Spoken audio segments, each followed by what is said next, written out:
नमस्कार दोस्तों, मैं प्राची संस्कृति आईएएस यूट्यूब चैनल पर आप सभी का बेहद स्वागत करती हूँ। Target prelims current affair based on newspaper इस प्रोग्राम के तहत हम रोजाना करंट अफेयर के टॉपिक्स पर चर्चा करते हैं। जहाँ तक संभव होता है हम हर टॉपिक के बाद एक एमसीक्यू की प्रैक्टिस भी करते हैं और ये जो है डेली करंट अफेयर वीडियोज़ है। आपको अब तक ये याद हो चुका होगा, मैं हर वीडियो में बताती हूँ। ऐसा मैं उन नए सब्सक्राइबर्स के लिए बताती हूँ जो हमारे वीडियो से नए जुड़े हैं। तो इन वीडियोज़ को आपने रोज़ाना फॉलो करना है। इनकी जो सोर्स है वो the Hindu, Indian Express, PIB, down to earth, United Nation की वेबसाइट्स और जो पीआईबी और एआईआर एफएम है ये सब रहती हैं। हमारे द्वारा लगातार इनकी वेबसाइट्स को विजिट किया जाता है। जब भी कोई न्यूज़ हमें आपके एग्जाम के पॉइंट ऑफ व्यू से रिलेवेंट लगती है तो उसे हमारी अपकमिंग करंट अफेयर की वीडियोज़ में कवर कर लिया जाता है। आज के वीडियो में हम 4 टॉपिक्स पर चर्चा करने वाले हैं।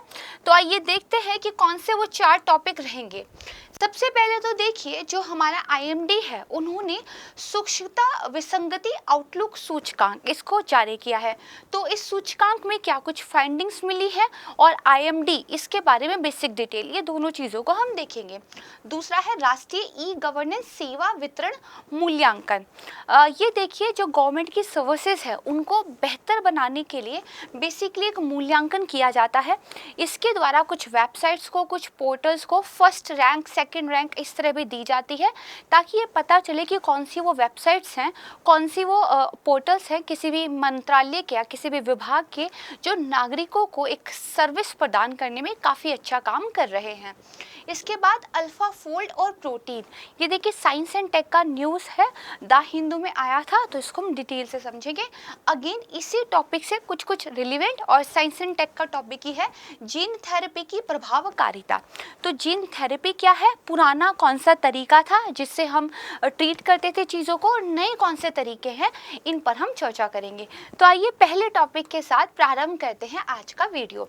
सबसे पहला तो हमारा क्या है, aridity anomaly outlook index, English में इसका नाम है, हिंदी में है शुष्कता विसंगति आउटलुक सूचकांक।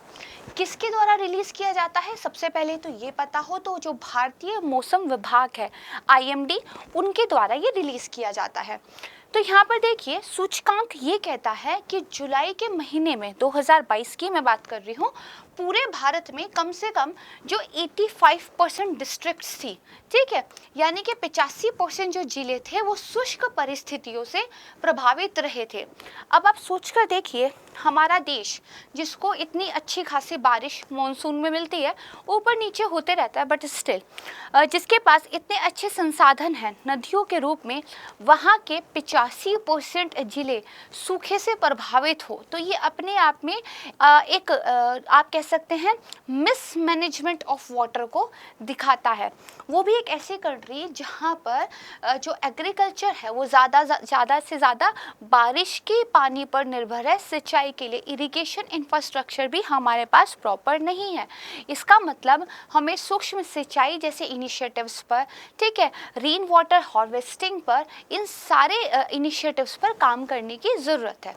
तो आइए, ये थोड़ा सा मेंस के पॉइंट ऑफ व्यू से डिस्कशन हो जाता है। हम पहले समझते हैं कि इस इंडेक्स के अंदर क्या क्या फाइंडिंग्स हमें देखने को मिली हैं। तो देखिए, जो 756 जिले थे उनमें से जो 660 जिले थे, यानी कि 85% ये बैठते हैं, ये विभिन्न स्तर पर शुष्कता का सामना कर रहे थे, जबकि 63 जिले केवल ऐसे थे जो नॉन एरिड थे, जो ठीक ठाक काम कर रहे हैं। केवल 63 ऐसे हैं, यानी कि भारत का लगभग 65% जो हिस्सा है वो शुष्क भूमि है। वहाँ पर बेसिकली नमी की कमी पाई जाती है, वाटर डेफिशिएंसी वहाँ पर है। अगर आप देखेंगे तो 196 जिले जो हैं वो सूखे की गंभीर डिग्री की चपेट में हैं। इनमें से जो 65 जिले हैं वो उत्तर प्रदेश में पाए जाते हैं, यानी कि यूपी में अच्छे खासे डिस्ट्रिक्ट्स ऐसे हैं जो गंभीर रूप से सूखे का सामना कर रहे हैं। दूसरे नंबर पर बिहार आता है। देखिए, बिहार की विडंबना ही कहिए, या तो बिहार में एकदम बाढ़ ही आ जाती है कि एकदम तहस नहस अव्यवस्था फैल जाती है, और या फिर आप कहें तो दूसरे नंबर पर जो है बिहार का नाम आता है जब हम सूखे से प्रभावित जिलों की बात करते हैं। अच्छा, शुष्क और सूखा इसको कई बार इंटरचेंजेबली भी बेसिकली यूज़ किया जाता है, लेकिन कई बार जो सूखा होता है वो एक मोर जो है सीरियस कंसर्न को दिखाता है। शुष्क एरिड मतलब होता है कि नमी की कमी वहाँ की मिट्टी में है, राइट। तो ये चीज़ है। तो देखिए इसके अलावा गंभीर शुष्क परिस्थितियों का सामना कर रहे कुछ और जिले हैं, जैसे झारखंड में है, हरियाणा में है, मध्य प्रदेश, दिल्ली, तेलंगाना, महाराष्ट्र एंड सोन। इनको आप पढ़ सकते हैं। You don't have to remember इन सबके नेम, बट हाँ इतना पता हो, पहले नंबर पर यूपी का नाम आता है, दूसरे पर बिहार का नाम आता है। 85% जो हमारे यहाँ के सारे जिले हैं उनमें से जो है वो शुष्क जिले हो चुके हैं। और अगर पूरे एक जोग्राफिकल एरिया की बात करें तो 69% हिस्सा जो है इससे प्रभावित है, राइट। ये देखिए मैंने एक जो है मिनिस्ट्री की वेबसाइट थी वहाँ से डाटा लिया है। अगर जो रेड कलर के जो हैं तो वो क्या है, सीवियर एरिड हैं, बहुत ज़्यादा मतलब गंभीर है। पिंक वाले मॉडरेट है, येलो वाले जो है माइल्ड है, नॉन जो है एरिड वो ग्रीन है। तो ग्रीन का हिस्सा देखिए कितना ज़्यादा कम है, ठीक है। और रेड देखिए, रेड और पिंक कितना ज़्यादा दिखाई देता है। तो अपने आप में ये जो मैप है ये हमें जो स्थिति की गंभीरता है उसको दिखाता है, ठीक है। यहाँ पर आपने समझा।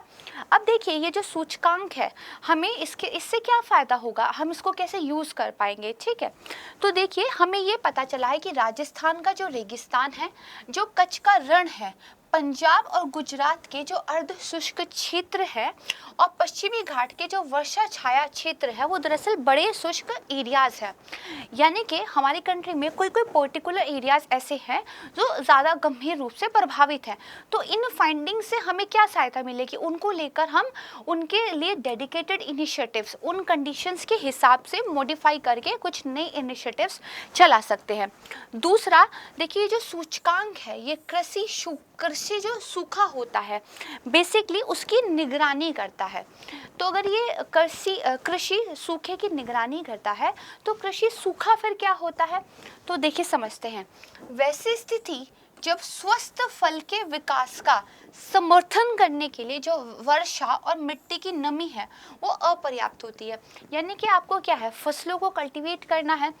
फसलों के पूरे विकास चक्र के दौरान अगर पानी की कमी रहे, मिट्टी में भी नमी कम है, बारिश से भी पानी कम मिल रहा है, तो बेसिकली एक एग्रीकल्चर एरिड स्थिति, एक आप जो है एग्रीकल्चर एरिड सिचुएशन इसको आप बोल सकते हैं, ठीक है। दूसरा, इस सूचकांक के माध्यम से हमें ये पता चलता है कि जो उष्ण कटिबंध वाला क्षेत्र है, देखिए उष्ण कटिबंध वाला जो जितना भी एक जलवायु क्षेत्र पड़ता है उसमें आर्द्र और सूखा ये दो बिल्कुल डिफाइंड परिस्थितियां हमें देखने को मिलती है। या तो आपका क्या है, वेट टाइप का जलवायु होता है या आपका एरिड टाइप का जलवायु होता है। तो अगर दो डिस्टिंक्ट टाइप की जलवायु मिलती हैं उष्णकटिबंधन के अंदर, तो इसका मतलब हमें उस तरह की फसलों को जो पर्टिकुलर स्थिति के लिए अच्छी हो उनको पता करना चाहिए, देन उनको ही कल्टीवेट करना चाहिए।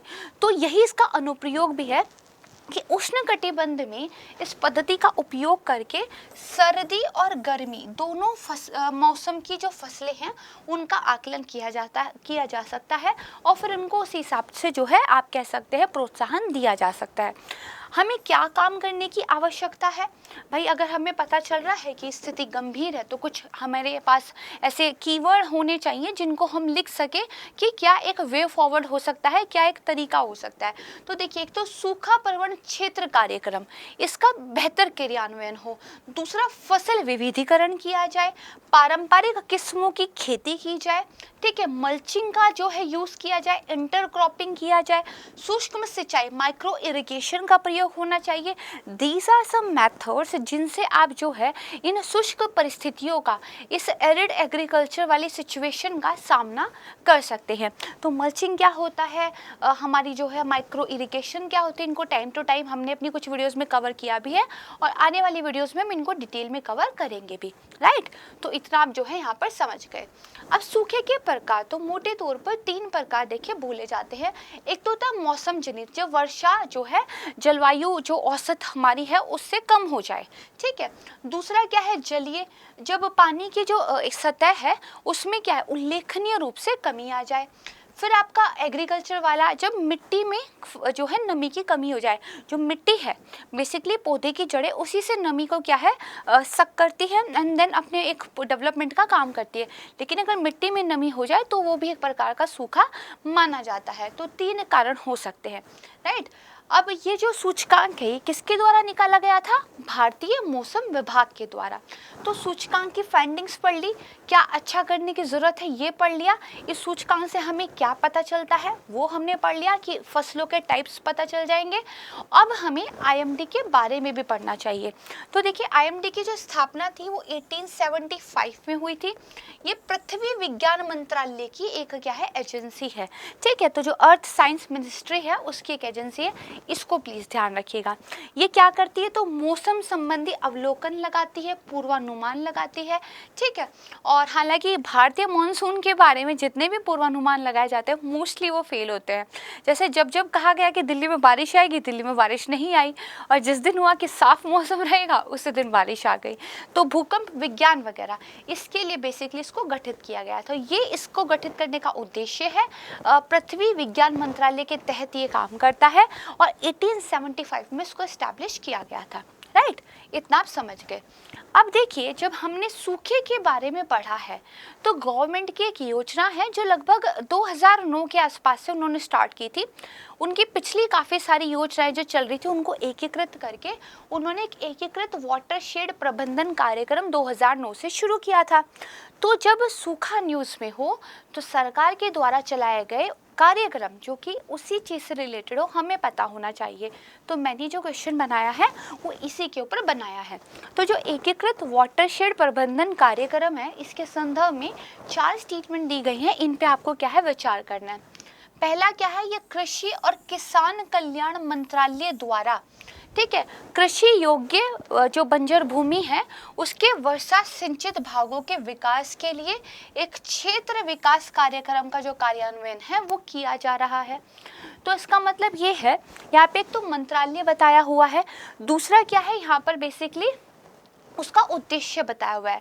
तो जो कार्यक्रम का उद्देश्य है वो तो ठीक है, लेकिन क्या मंत्रालय ठीक है, ये क्वेश्चन बनता है। दूसरा कह रहा है ये कार्यक्रम चीन के बाद दुनिया का दूसरा सबसे बड़ा वाटरशेड कार्यक्रम है।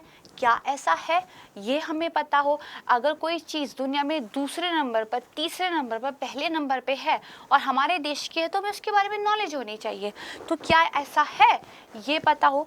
फिर ये कह रहा है इसमें वाटरशेड प्रबंधन पहलों के माध्यम से जो पारिस्थितिकी संतुलन है, जो हमारा इकोसिस्टम बैलेंस है, उसको फिर से रीस्टोर करने की परिकल्पना की गई है। तो देखिए इंटीग्रेटेड वाटरशेड प्रबंधन, इंटीग्रेट मतलब क्या है, सारी चीज़ों को मिला जुला के एक साथ काम कर रहे हैं।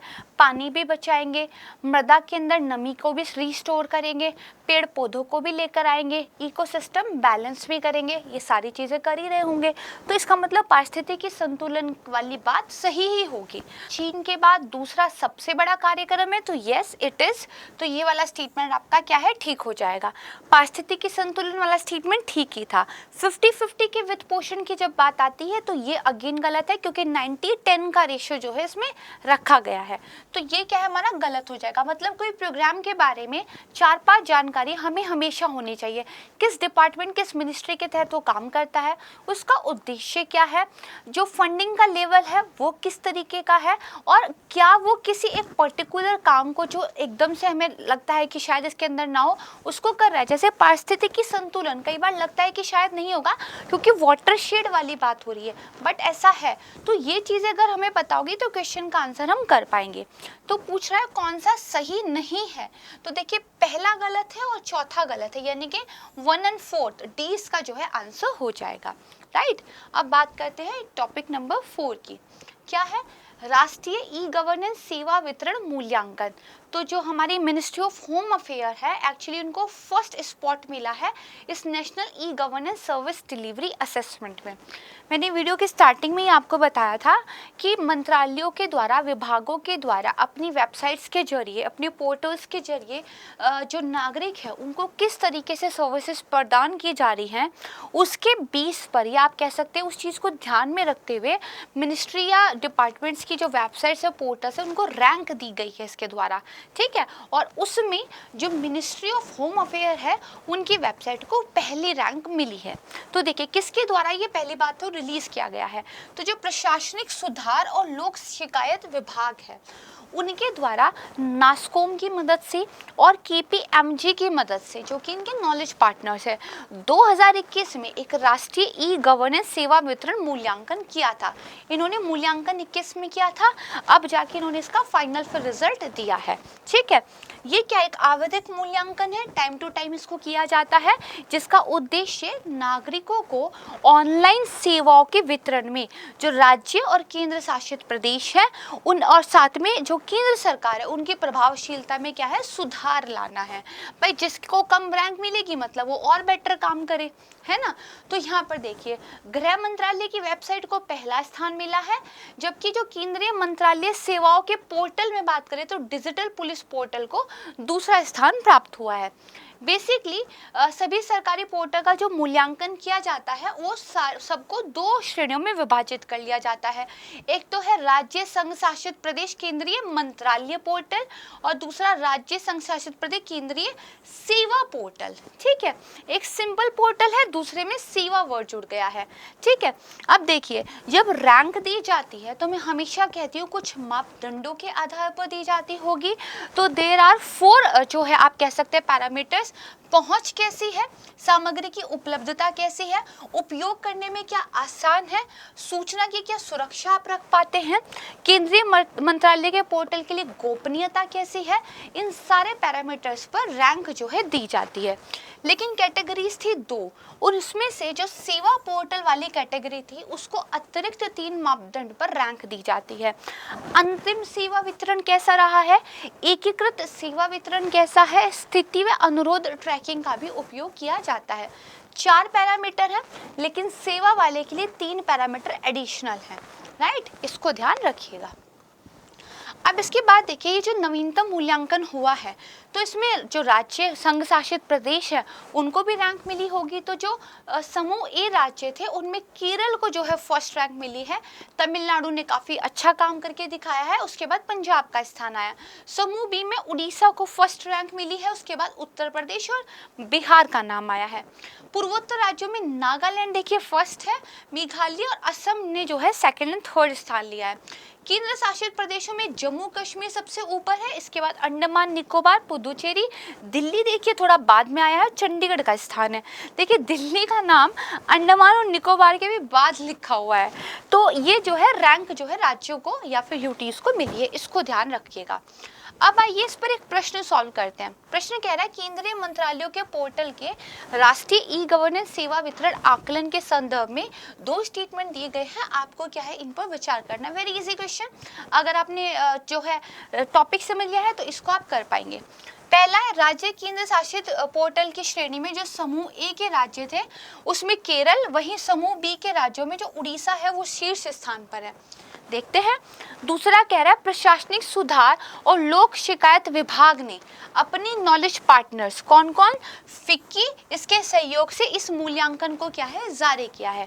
तो अब पूछा गया है कौन सा सही नहीं है, तो आपने मुझे बताना है कि इसका आंसर क्या होगा, राइट। अगर आपने पढ़ा है तो बहुत आसानी से निकल जाएगा। आज मैंने आसान क्वेश्चन पूछा है, ठीक है। चलिए अब हम थर्ड टॉपिक की बात करते हैं, क्या है अल्फा फोल्ड और प्रोटीन, ये न्यूज़ में है। देखिए अल्फा फोल्ड और टॉर्डोफोर्स इन सॉन्स, एक्चुअली साइंस में एक वाटरशेड मूवमेंट आया है। वाटरशेड मूवमेंट मतलब एक ऐसी चीज़ हो गई है कि मतलब आँख से आंसू आ जाए, राइट। तो समझते हैं क्या वो मूवमेंट आया था। देखिए जो डीप माइंड टेक्नोलॉजीज़ है इन्होंने अल्फ़ाबेट के स्वामित्व वाली जो AI शोध कंपनी अल्फा फोल्ड नामक एक कृत्रिम बुद्धिमत्ता उपकरण को क्या है विकसित किया है। अल्फ़ाबेट नामक एक कंपनी है, ठीक है।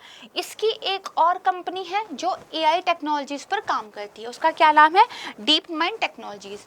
इन डीप माइंड टेक्नोलॉजीज ने एक उपकरण, एक इंस्ट्रूमेंट बनाया है जो कि आर्टिफिशियल इंटेलिजेंस पर बेस है, ये न्यूज़ में है और उसका नाम क्या है, अल्फा फोल्ड है। अब भाई जो कोई उपकरण बनाया है तो इसका मतलब वो कुछ काम करता होगा, तभी तो न्यूज़ में है। तो वो क्या काम करता है, दरअसल आर्टिफिशियल इंटेलिजेंस वाले इस उपकरण ने भविष्य में जितने भी प्रोटीन के ग्रुप्स हो सकते हैं उनके बारे में पहले ही बता दिया है। समझते हैं, बिल्कुल बेसिक से आ जाइए। हमारे जो शरीर का बिल्डिंग ब्लॉक होता है वो प्रोटीन होता है। अमीनो एसिड के कॉम्बिनेशन से प्रोटीन बनते हैं, प्रोटीन से ही हमारे सेल्स बनते हैं, हमारी बॉडी बनती है, हमारा पूरा स्ट्रक्चर बनता है। हमारी बॉडी में अगर कोई टूट फूट होती है तो उसको सही करता रहता है। तो अगर हमें किसी के बारे में जानना समझना है तो हमें उसके प्रोटीन के बारे में पता होना चाहिए। जैसे कोविड-19 के बारे में आपने पढ़ा होगा कि उसके स्पाइक्स पे जो प्रोटीन है, बेसिकली ये अगर हमें पता चल जाएगा तो हम इसकी वैक्सीन का क्या है उत्पादन कर लेंगे, क्योंकि कोविड-19 इन्हीं वैक्सीन के साथ, इन्हीं स्पाइक्स के साथ हमारे इम्यून सिस्टम के अंदर घुसता था। तो अगर हमें इसका प्रोटीन पता चल जाए तो हम वैसी वैक्सीन बनाएंगे जो हमारी बॉडी को ये सिखा देगी कि जब भी ऐसा प्रोटीन आएगा आपको अलर्ट हो जाना है। तो हमें इसका मतलब हर चीज़ के प्रोटीन को समझ में आना चाहिए। आज से पहले जब ये आविष्कार, ये उपकरण ने ये सब नहीं किया था, हमें बेसिकली प्रोटीन की खोज के लिए काफ़ी सारा काम करना पड़ता था, जिसमें एक लंबा टाइम लगता था, कई बार एरर भी हो जाती थी। लेकिन अब क्योंकि आर्टिफिशियल इंटेलिजेंस बहुत स्मार्टली काम करते हैं, उन्होंने प्रोटीन की जितनी भी संरचनाएं हो सकती हैं उन सब का एक डाटा सेट हमें बता दिया है। तो अब कल को कोई वैक्सीन बनानी है, कोई बीमारी का इलाज करना है, कुछ भी ऐसी चीज़ जिसमें ये नॉलेज की हमें ज़रूरत पड़ेगी, वो करना बहुत आसान हो जाएगा। इसीलिए साइंस में इसको एक वाटरशेड मूवमेंट कहा जा रहा है। समझ गए? आइए देखते हैं। ये जो उपकरण है सभी प्रोटीन की जो त्रिआयामी संरचनाओं है उनकी भविष्यवाणी का प्रकाशन करता है। कौन? जो कि जीवन के निर्माण खंड है। कौन है जीवन के निर्माण खंड? प्रोटीन है, राइट। तो देखिए, इस प्रकार ये उपकरण जैविक अनुसंधान के लिए एक प्रभावशाली डेटाबेस को क्या है बना देता है। मुख्य बिंदु क्या क्या है इसके, तो समझते हैं। जो अल्फाफोल्ड है उसने यूरोपीय जैव सूचना विज्ञान संस्थान के सहयोग से 200 मिलियन से अधिक प्रोटीन संरचनाओं की संरचनाएं जारी कर दी है। 200 मिलियन से ज़्यादा प्रोटीन स्ट्रक्चर्स का डाटा सेट एआई उपकरण ने हमें बनाकर दे दिया है, राइट। तो इसमें पौधों का, जानवरों का, बैक्टीरिया का, जीवों का, सबकी क्या है अनुमानित संरचनाएं शामिल हैं। ठीक बात है। यहाँ पे देखिए, ये जो रिलीज है, अब इसकी वजह से शोधकर्ता खाद्य और सुरक्षा को लेकर, ठीक है, उपेक्षित बीमारियों को लेकर महत्वपूर्ण मुद्दों पर अपने काम को बढ़ावा देने के लिए अल्फाफोल्ड के इस डाटा सेट का उपयोग कर सकते हैं, राइट बात। तो इतना आप समझ गए भैया, प्रोटीन इंपॉर्टेंट होता है, उस प्रोटीन का क्या स्ट्रक्चर हो सकता है वो हमें कम से कम डेटाबेस एक 200 मिलियन का बना के दे दिया गया है। तो अब अल्फाफोल्ड ये क्या है ये हमें पता हो, क्योंकि अल्फाफोल्ड नाम के उपकरण ने ही तो ऐसा किया है। तो देखिए, अल्फाफोल्ड एक आर्टिफिशियल इंटेलिजेंस बेस्ड उपकरण है। तो देखिए, ये बेसिकली क्या करता है, ये डीप न्यूरल नेटवर्क नामक कंप्यूटर प्रणाली पर बेस है। डीप न्यूरल नेटवर्क मैंने अपनी पिछली वीडियोस में बहुत ही अच्छे तरीके से समझाया था, अगर आप रेगुलर फॉलो करते हैं तो आपको पता होगा। डीप न्यूरल नेटवर्क बेसिकली ठीक उसी प्रकार से काम करता है जैसे मानव मस्तिष्क करता है।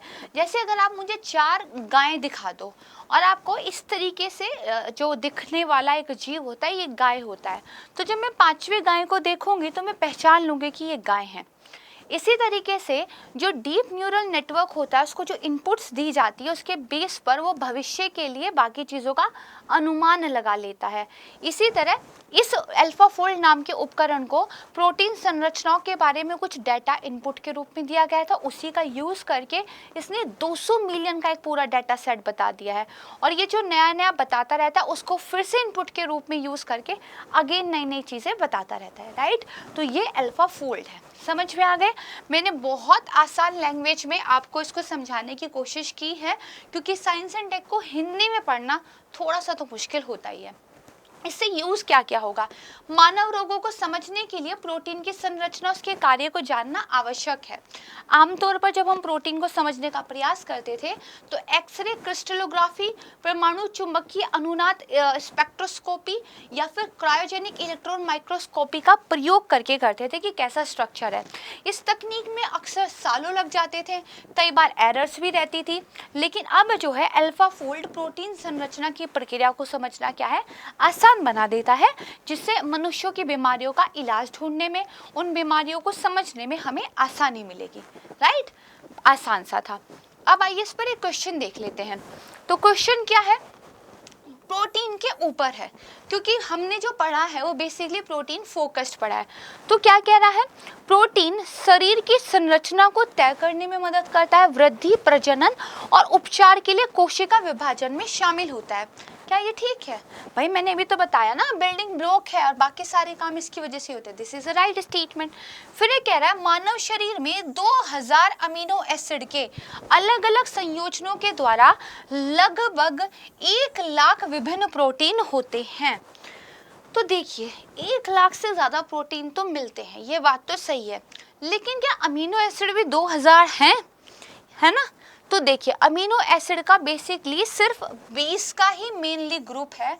वो जो 20 हैं वही इधर उधर जुड़ के वही आपस में संयोजन बना के इन 1 लाख प्रोटीन का निर्माण करते हैं। इस 20 को 2000 कर दिया गया। ये जो डाटा है ये इस स्टेटमेंट को गलत बना देता है। तो ये स्टेटमेंट क्या है, गलत हो जाती है। फिर ये कह रहा है कि जो मानव शरीर है वो प्रोटीन को स्टोर नहीं कर सकता। अब आप मुझे बताइए, कर सकता है या नहीं कर सकता? प्रोटीन जो है लगातार टूटता रहता है और प्रतिस्थापित होता रहता है। अब देखिए स्टेटमेंट ने खुद ही बोल दिया, प्रोटीन लगातार टूटता रहता है, खुद को रिप्लेस करता रहता है, मतलब पुरानी चीज़ चली जाती है, नई चीज़ उसको रिप्लेस कर लेती है। इसका मतलब पुरानी चीज़ स्टोर नहीं रह पाती होगी, यानी कि ये स्टेटमेंट ठीक हो सकती है कि मानव शरीर प्रोटीन को स्टोर नहीं कर सकता, राइट? तो ये स्टेटमेंट बेसिकली ठीक है। जैसे हमारी बॉडी फैट को या कार्बोहाइड्रेट को स्टोर करके रखती है, वैसे प्रोटीन को स्टोर करके नहीं रखती है, इसलिए हमें अपनी डेली डाइट में प्रोटीन ज़रूर यूज़ करना चाहिए। ठीक है, वसा पिछली भी पड़ी होगी, यूज़ हो जाएगी पिछली वाली, प्रोटीन नहीं पिछला होगा, वो आपको फिर से खाना ही पड़ेगा, राइट? तो इसको ध्यान रखिएगा। पूछ रहा है कौन सा सही है, तो दूसरा गलत है, पहला और तीसरा सही है, तो इसका मतलब हमारा डी आंसर हो जाएगा, राइट? चलिए अब बात करते हैं अपने 4th टॉपिक की। क्या है? जीन थेरेपी की प्रभावकारिता। डाउन टू अर्थ में एक आर्टिकल आया था, helping sales become better protein factories could improve gene therapies and the other treatments. ठीक है, तो इसका आर्टिकल के अंदर काफ़ी सारी चीज़ें बताई गई थी। हमें बेसिकली जीन थेरेपी क्या होता है ये पता होना चाहिए, ठीक बात है? तो देखिए हाल ही में secretion of function alpha 1 antitrypsin is cell type dependent शीर्षक नाम से एक अध्ययन प्रकाशित हुआ, जो ये दर्शाता है कि शरीर के अंदर जो प्रोटीन विनियमन नेटवर्क है, यानी कि हमारी बॉडी के अंदर एक जो नेटवर्क है जो प्रोटीन को रेगुलेट करता है, अगर उसको हम नियंत्रित कर लें, उसको हम बदल लें, तो अनुवांशिक रोगों के इलाज में मदद हो सकती है और जीन थेरेपी की जो है प्रभावकारिता है उसको और बढ़ाया जा सकता है। देखिए जो प्रोटीन है वही सब कुछ बनाता है, तो डीएनए बनाना हो, जीन वगैरह हो, कहीं ना कहीं वो सब इसी से बनते हैं। अगर हमें कोई पर्टिकुलर चीज़ बनानी है, अगर हम अपनी बॉडी को इंस्ट्रक्ट कर दें कि उस पर्टिकुलर चीज़ को बनाने के लिए ऐसा प्रोटीन चाहिए होता है, मान लीजिए एम टाइप का प्रोटीन चाहिए होता है, तो हम अपनी बॉडी को अगर ये बता पाएँ कि एम टाइप का प्रोटीन बनाओ, तो वो एम टाइप का प्रोटीन बना देगी और फिर वो पर्टिकुलर चीज़ क्या है, ठीक हो जाएगी। तो यहाँ पर बेसिकली जीन थेरेपी यही करते हैं, हम जीन्स के द्वारा ये इंस्ट्रक्शंस देते हैं बॉडी को कि आपको इस तरह के प्रोटीन का निर्माण करना है या इस तरह के प्रोटीन का निर्माण नहीं करना है। तो इसीलिए एक नेटवर्क है, अगर वो जो प्रोटीन को विनियमित करता है, अगर उस पर हम और अच्छा काम करें तो इन सारी चीज़ों को और बेटर कर सकते हैं। आसान करके समझाया है, टेक्निकल एकदम नहीं गई हो, क्योंकि टेक्निकल बहुत ज़्यादा डिफिकल्ट हो जाएगा, तो इसको बेसिक्स के रूप में ही समझिए। जितना बेसिक्स क्लियर कर लेंगे उतना ऑप्शंस को अच्छे से एलिमिनेट कर पाएंगे, राइट? तो यहाँ पे देखिए जीन थेरेपी क्या होती है। दरअसल जीन थेरेपी एक मरीज का जो डीएनए होता है, डीऑक्सी राइबोन्यूक्लिक एसिड, इसमें जो अगर त्रुटि कोई आ गई है तो त्रुटि का जो सोर्स है उसको ठीक करके अनुवांशिक रोगों का इलाज करने का एक तरीका है। अनुवांशिक रोग कौन से होते हैं? जो हमारे डीएनए, जो हमारे जीन की वजह से हमें होते हैं। अगर उस जीन में, उस डीएनए में ही हम चीज़ों को ठीक कर दें तो चीज़ें ठीक हो जाएगी। तो यहाँ पर देखिए जीन थेरेपी जो तकनीक है, डॉक्टरों को दवाओं या सर्जरी का उपयोग करने के बजाय किसी व्यक्ति के अनुवांशिक मेकअप को बदलकर एक विकार का इलाज करने की अनुमति देती है। देखिए होता क्या है, बेसिकली मान लीजिए आपकी बॉडी में कोई बीमारी है, मान लीजिए आपकी आंखों में कोई प्रॉब्लम है, वो जो प्रॉब्लम है वो एक डिफेक्टेड जीन की वजह से है, तो या तो उस डिफेक्टेड जीन को हटा दीजिए या फिर उस डिफेक्टेड जीन की जगह कोई सही जीन भेज दीजिए। तो ऐसा करके आप बीमारी को ठीक कर सकते हैं ना।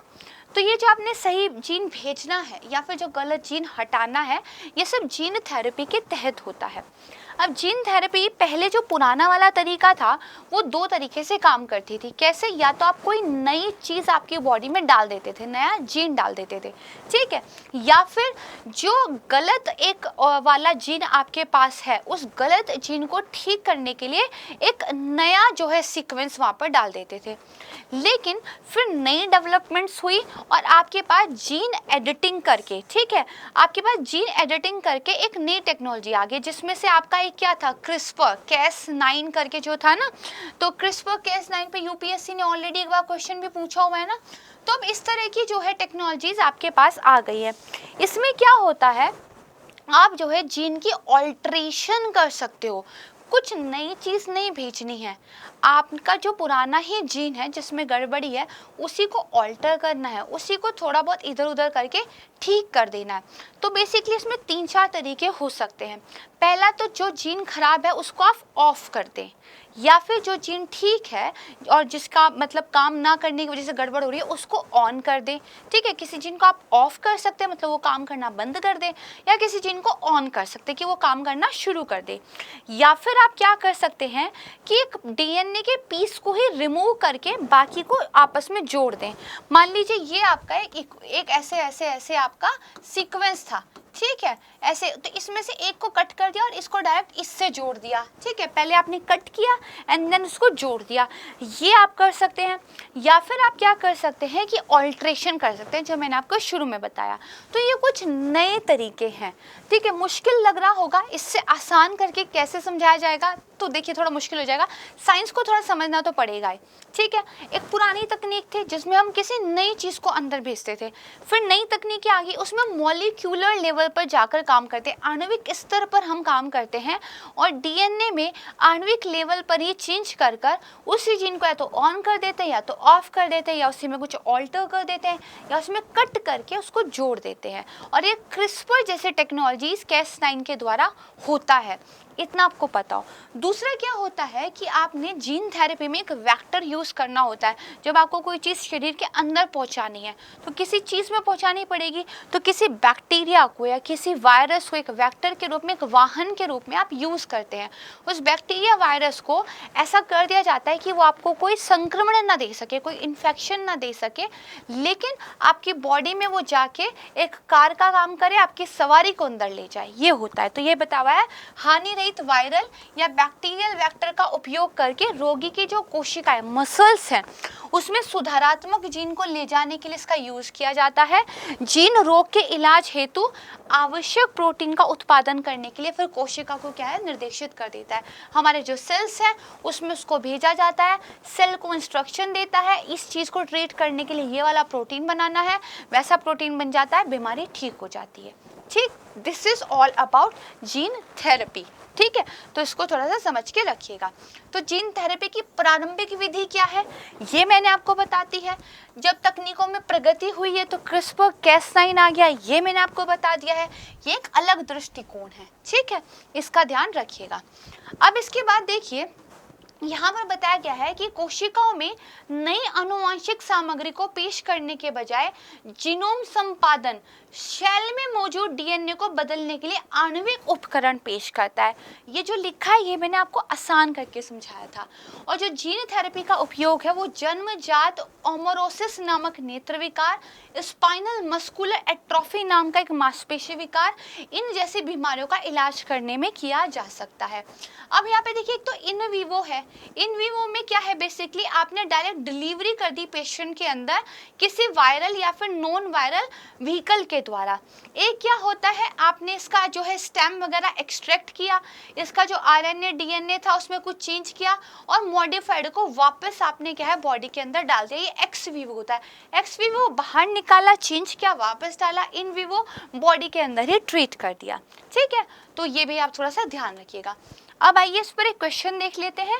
क्वेश्चन मैंने आपके इंफॉर्मेशन के पर्पज से यहाँ पे बनाया है, मतलब ये पॉइंट्स आपको याद करने हैं। क्या है क्वेश्चन? अल्फा 1 एंटीट्रिप्सिन एक ऐसी स्थिति है। तो अल्फा 1 एंटीट्रिप्सिन पे मैंने स्टेटमेंट क्यों बनाया? क्योंकि इसकी वजह से ही ये न्यूज़ में था। तो एक ऐसी स्थिति है जिसमें जो यकृत की कोशिकाएं हैं वो पर्याप्त मात्रा में प्रोटीन AAT बनाने में असमर्थ होती हैं। तो ये वाला स्टेटमेंट बिल्कुल ठीक है, ऐसा ही होता है। फिर ये कह रहा है पोरियोस्टेटिस वो प्रक्रिया है जो कोशिका के भीतर प्रोटीन को क्या है, नियंत्रित करती है। This is again a right statement. फिर ये कह रहा है मांसपेशियों में इंजेक्ट की गई जीन थेरेपी अन्य मार्गों से प्रवेश करने की तुलना में अधिक सुलभ है। आप सीधे मसल्स में कोई चीज़ जो है के मसल्स के थ्रू कोई चीज़ पहुंचा दे, जैसे इंजेक्शन हमारे मसल्स में लगता है तो आराम से दवाई पहुंच जाती है शरीर में। तो ये क्या है, एक ज़्यादा आसान तरीका है। तो this is again a right statement. ठीक है, पूछ रहा है कौन सा सही है। D 1 2 3 ये हमारे ठीक है, राइट। तो यहाँ पे आपका ये वाला ऑप्शन हो जाएगा। तो यहाँ पे वीडियो समाप्त होती है। मुझे उम्मीद है साइंस एंड टेक के दो बहुत डिफिकल्ट टॉपिक हमने बहुत इजी लैंग्वेज में समझे, वो आपको समझ में आ गए होंगे। जो क्वेश्चन मैंने पूछा उसको सॉल्व करके कमेंट सेक्शन में रिप्लाई ज़रूर कीजिएगा। तब तक के लिए पढ़ाई करते रहिए। नमस्कार, धन्यवाद, जय हिंद।